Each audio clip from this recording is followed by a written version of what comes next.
happening, guys? Greetings. Um, when I'm sitting here doing my reset, I gotta admit I get bored, and then I read comments on Facebook, and um, it inspires me for content.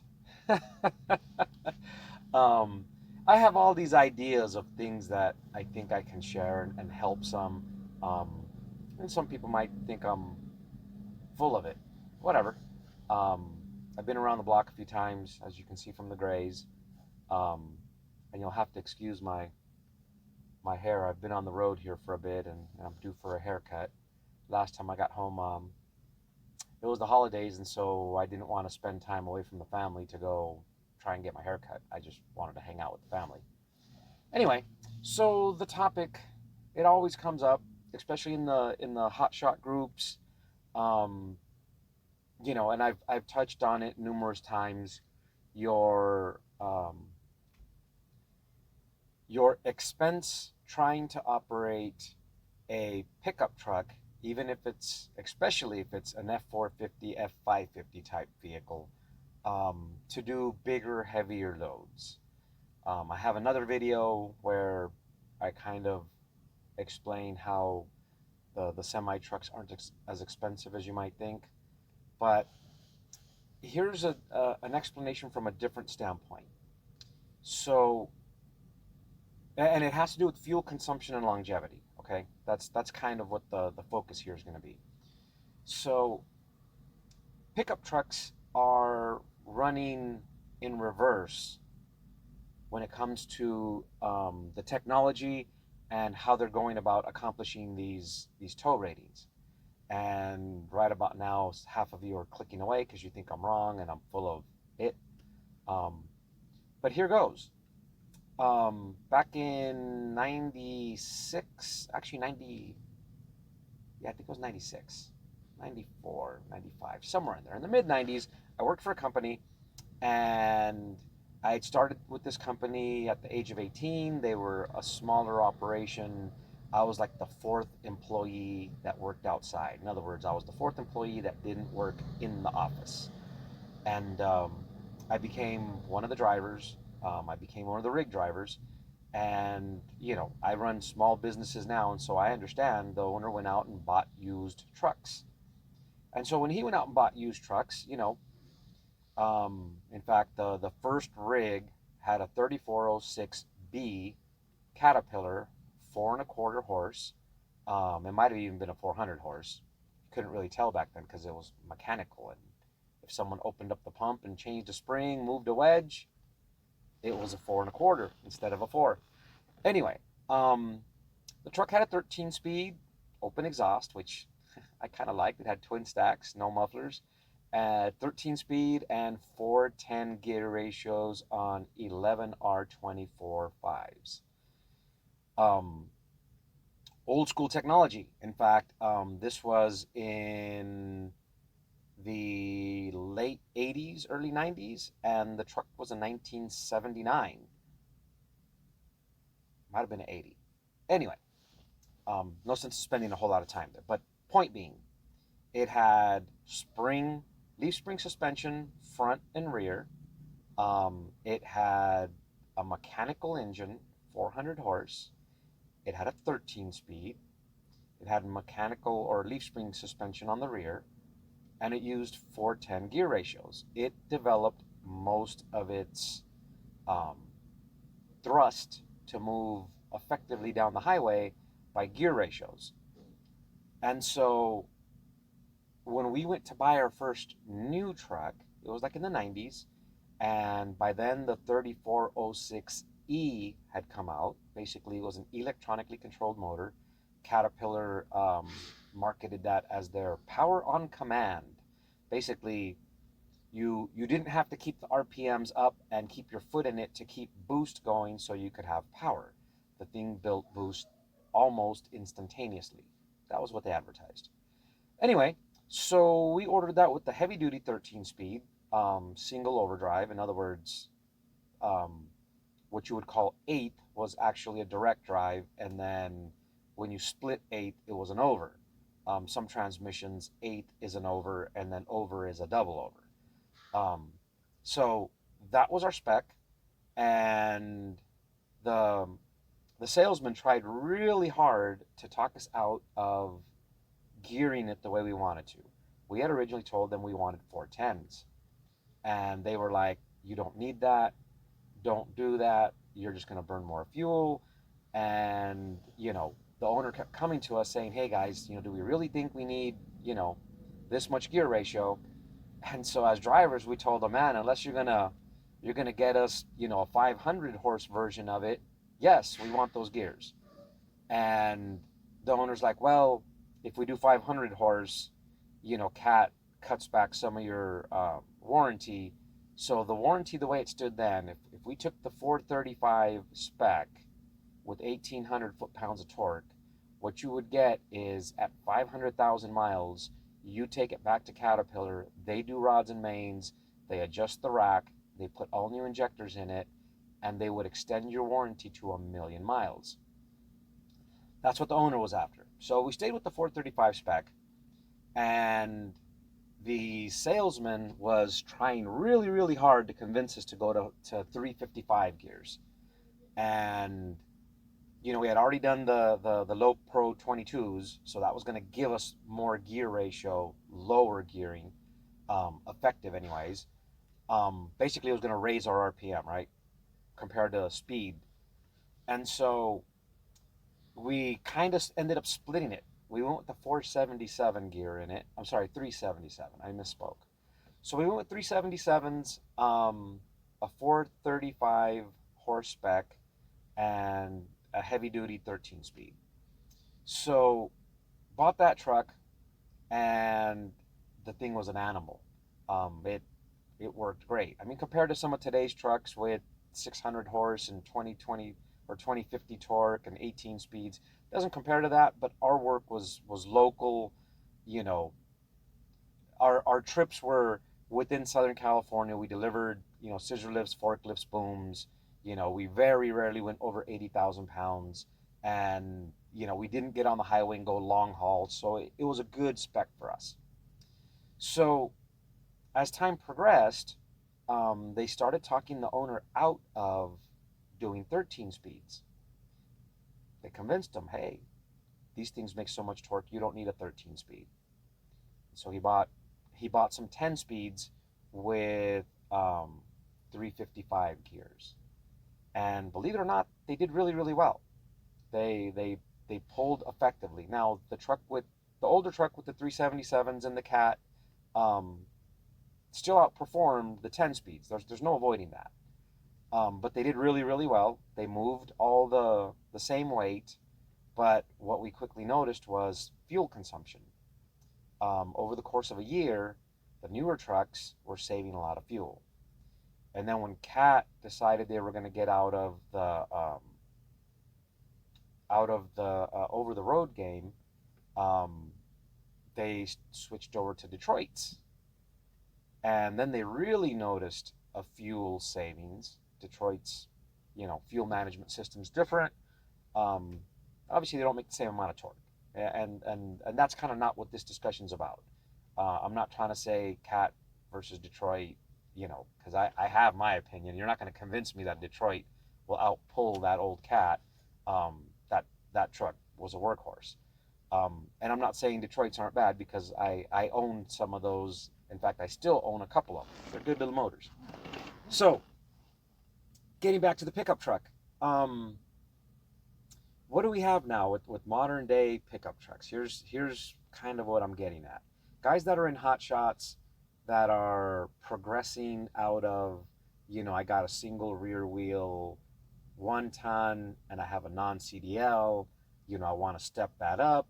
Or they have a 1-ton and they're pulling a 3-car wedge and they want to get a 5-car wedge, and their idea is, hey, I'm going to get a Ford F550 or a Ram 3500 or whatever.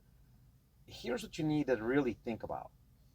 So the technology in the pickup trucks is going back to the technology that existed and the mindset that existed for people way back when we were speccing that truck back in the 1990s, um, gear ratio, gear ratio, gear ratio. So if you look at the specifications on a modern day, you know, let's just call them 2 tons, the F450s, the F550s, the 4500s and 5500s. So if you look at those things, let's look at Ford in specific, because it's usually easier to look up their specifications online. Ram, for some reason, makes you like dig and dig and dig to finally find their spec. So these things can tow like 30,000 pounds, and that's very impressive. But how do you accomplish that? They go back to that same 20 and 30-year-old technology that big rigs had way back then. How are their front suspensions set up? You have a monobeam with leaf springs. Gee, that 1980 Freightliner that I learned how to drive in had that same setup. They have a leaf spring rear axle. So did that 1980 Freightliner I learned how to drive in. They run 488 gears. Wow. So that 1980s truck had 410s, and it ran on 11R24.5 rubber. And so rolling down the highway, that semi-truck spins less RPMs. That 1980s semi-truck spins less RPM than your modern day F550. That's pretty crazy. So the truck I'm in right now, it's not a new truck. I don't have the money to buy new trucks. And if you saw the intro, the fleet of Macs there, I own 16 of those. And I got some other trucks that I bought individually. Yes, I'm a fan of the old hoodies, and so I had some Freightliner Classics, some 379s, W900s. We were oil field, and the hoodie trucks just hold up better. Until I started buying these Macs and realized they're like the best thing for off-road. Someone had to convince me to try these. Anyway, so the one I'm sitting in now is a 2012. So it's not a new truck, but let's look at the technology in this truck compared to if you go buy a 2021 F550. The front suspension is still the same suspension as that 1980s Freightliner, right? I have an air ride front suspension on mine. Okay. The rear suspension is air ride. That F550 still has leaf springs. This particular truck was more of a highway spec, and so it has low pros. I think they're like 295, 70, 22.5, something like that. And so, you know, the F550 is on those 19 and a halfs or whatever, which are difficult to find. A lot of fuel stations won't have them. You need to carry some spares, or you're going to be paying through the nose. And so the engine, obviously, in that new Ford is pretty tremendous. Makes lots of power for its displacement. They run 2 turbos. They now have a 10-speed auto behind them. Impressive stuff. Impressive stuff. 6.7 liter engine, and what are they making? Almost 500 horse now? 490 something, I think. So that's pretty impressive because, you know, my truck has 13 liters and it's 505 horse, 1850 foot-pounds of torque. And so I make almost twice the torque that Ford makes. Not quite double, but you know, 1850 is a good number. But here's the key. I make 1850 foot-pounds of torque down around 1100 RPM. How fast are you spinning that forward to do your intended cruise speed? You have 488 gears in that. I've got 330 gears in this truck.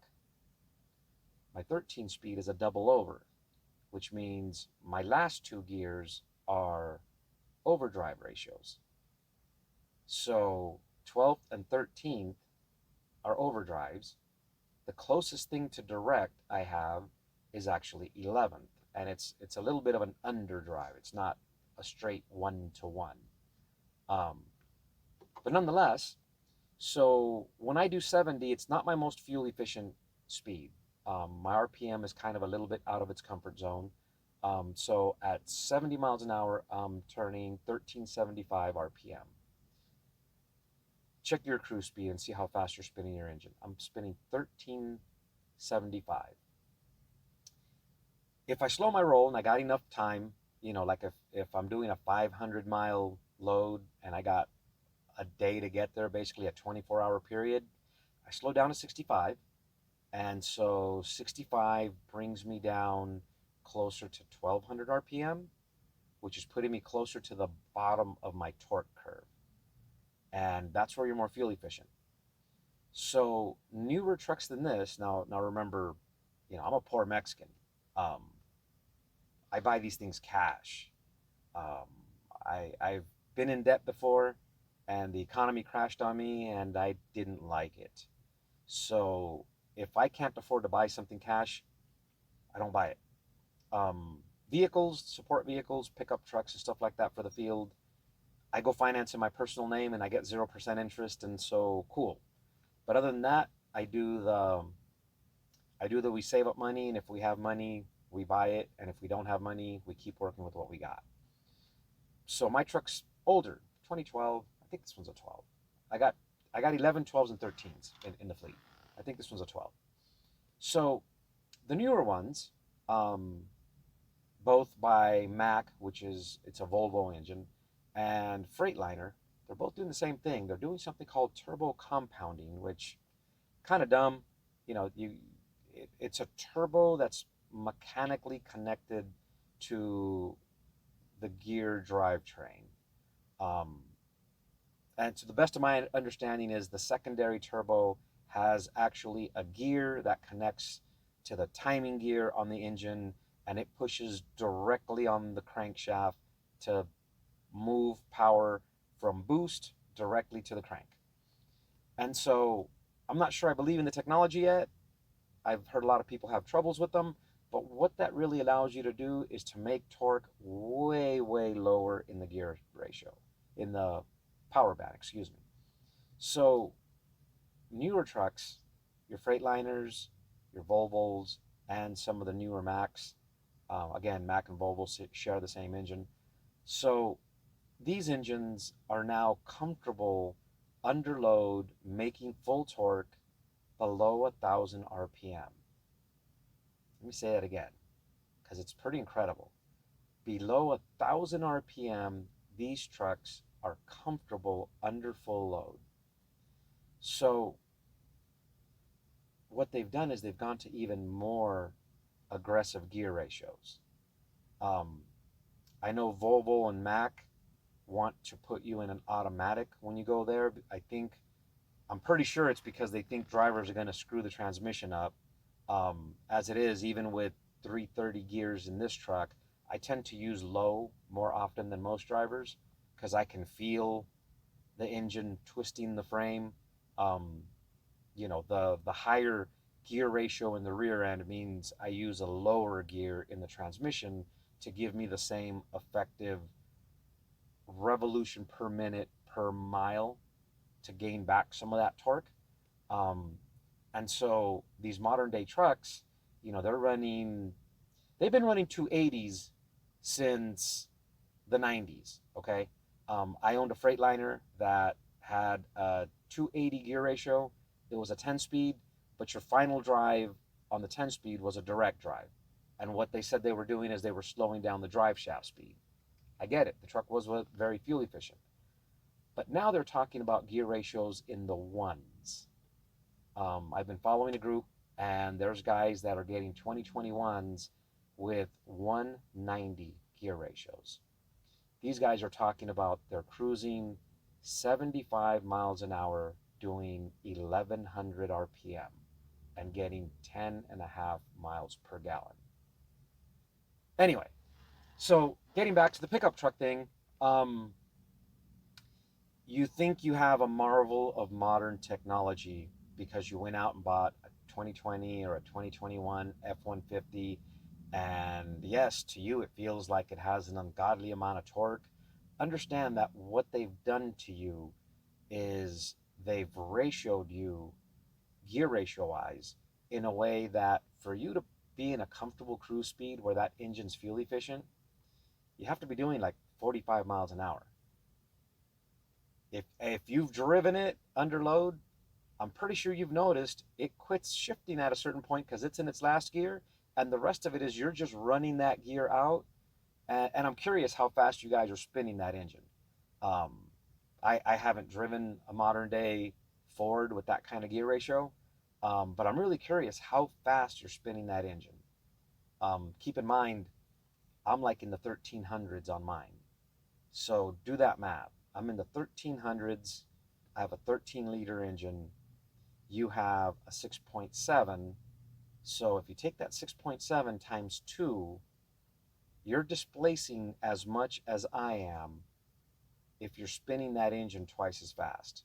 So if I'm at 1300, if you're spinning that engine close to 2600 to cruise at 70, you're displacing as much as I am. Think about that for a minute. How long do you think your truck's going to last doing that? And if you think about if we're both under boost, then we're both putting the same amount of fuel into our cylinder, right? If I'm pulling, 37 pounds of boost climbing a hill, and you're pulling 37 pounds of boost climbing a hill, your 6.7 spinning twice as fast as mine is consuming less fuel than me, or are you consuming more fuel than me? Something to think about. Anyways, I'll put a little clip in here and let's see if we can't kind of analyze a little bit some of the numbers and see what that looks like. All right, and so here we have the Ford. We're on the cabin chassis page.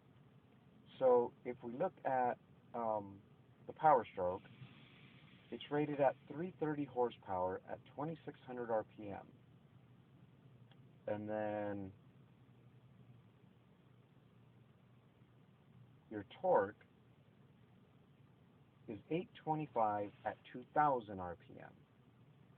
Now, if you guys are spinning your engine 2000 RPM,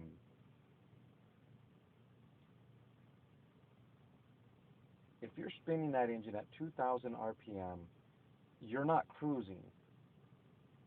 You're racing that engine. 2000 RPM is not like cruise speed. So my engine in this truck red lines at 2100. I don't ever really need to go over 1800.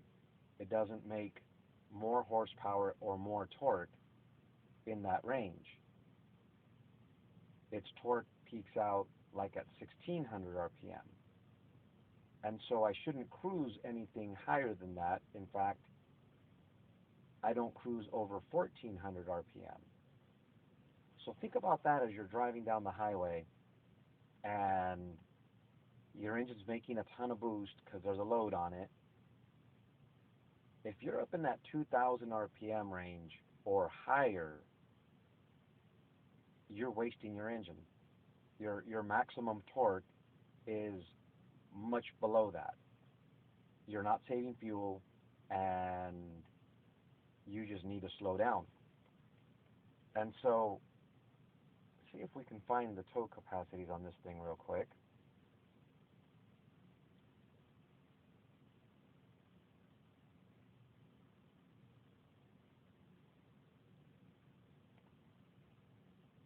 All right, so 488 gear ratios on the gas. Looks like they also have them for the dual rear wheel. And so 488 doesn't even look like it gives you that great. Oh, that's ball towing. Sorry. You guys are doing gooseneck towing. And so the 488 gears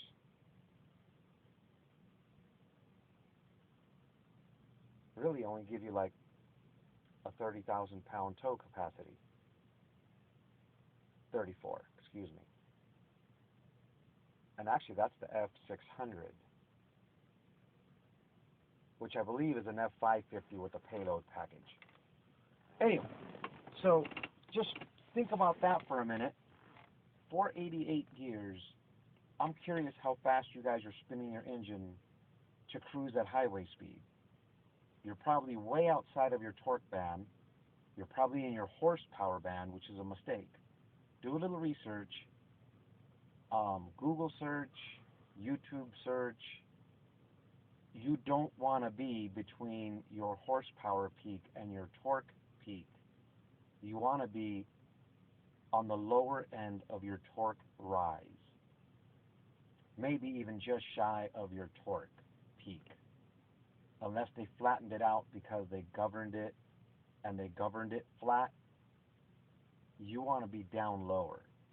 If my truck was geared better and I could be turning 1200 RPM doing 70, that would be ideal for this truck.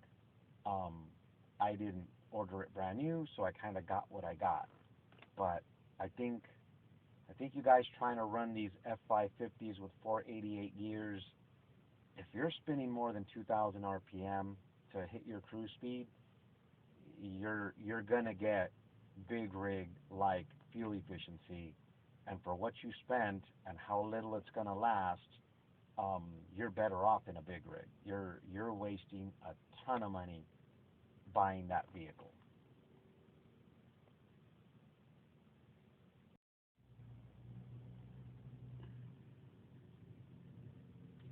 All right, so Ford has become like Ram, I suppose, in that they make it difficult to find real details. At least with Ram, you can go to Cummins' website and find this stuff. Maybe somebody else knows where you can get it. These are older specs, but I'm pretty sure the curves are going to be still peaking at the same RPM relative to what it is. If you look at all of these, the curves may have different angles to them, but your torque rise ends at the same place and drops off at the same place. So does the horsepower. And so for that sake, the magic number here is 1600. And like it says, 2000 is where it peaks. So if you look at the numbers here, between 16 and 2000.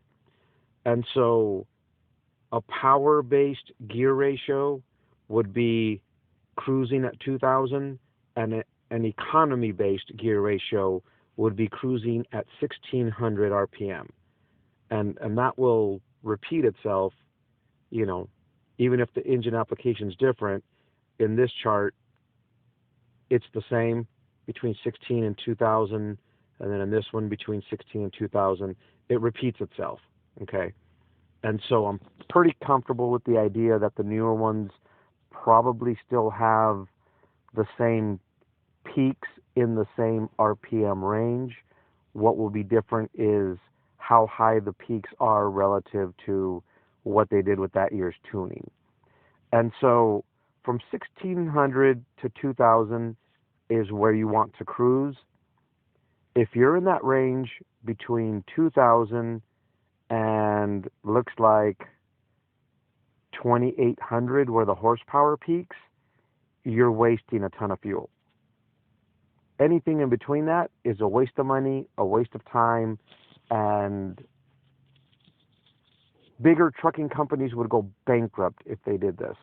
I guess that's the easiest way to say it. So take your F550, take it out for a cruise, and see effectively where your speed ends up at 1600 RPM, and do one better. Try and go for a drive, try and take a load at 1600 RPM, and see what it does for your fuel efficiency. I'll bet you'll be kind of surprised. You're probably going to say, hey, look, I gained a couple miles per gallon. I mean, A couple miles doesn't sound a lot if you're getting 9 or 10, but in the big truck world, 2 miles per gallon, if you're going to go cross country and burn several hundred gallons, that's huge. That's enormous.